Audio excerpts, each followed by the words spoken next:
আজি বিষ্ণু ৰাভা দিৱস। অসমৰ এগৰাকী মহান শিল্পী, সাহিত্যিক, মুক্তিযুঁজাৰু তথা অসমৰ সংস্কৃতিৰ প্ৰতীক কলাগুৰু বিষ্ণুপ্ৰসাদ ৰাভাৰ স্মৃতিত প্ৰতি বছৰৰ 20 জুন তাৰিখে সমগ্ৰ অসমজুৰি পালন কৰা হয় এক বিশেষ সাংস্কৃতিক দিৱস। এটা জাতি জীয়াই থাকিব লাগিলে জাতীয়তাবোধ আৰু জাতিটোৰ যি কৃষ্টি সংস্কৃতি, এই কৃষ্টি সংস্কৃতিক আগবঢ়াই নিব পাৰিলেহে জাতিটো ৰক্ষা পৰিব। হেৰ অগণি যুগৰ ৰঙা ফেৰিমতি শিখা, জল জল উঠ উঠ আনকাৰী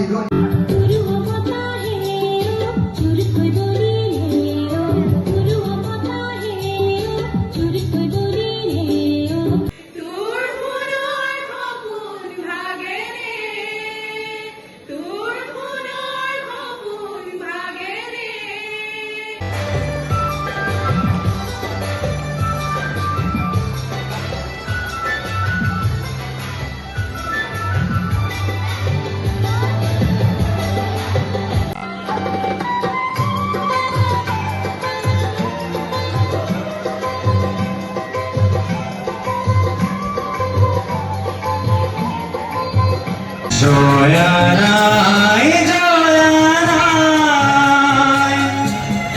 অসমীয়াই চেনেহৰ যি সতী জয় সতী নাই জয়ানাই জয়ানাই মাছ নিশা কোনে ৰাজ আলিয়ে দি আক্ষেপ কৰি যায় বিষ্ণু ৰাভা আজি নাম।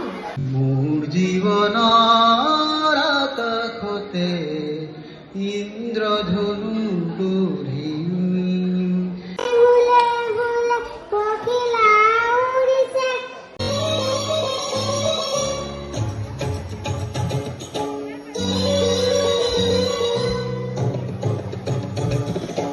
বিষ্ণুপ্ৰসাদ ৰাভা আছিল সাম্ৰাজ্যবাদ আৰু পুঁজিবাদৰ দুৰ্বল বিৰোধী। নিঃসন্দেহে তেওঁ এগৰাকী প্ৰকৃত মানৱতাবাদী আছিল।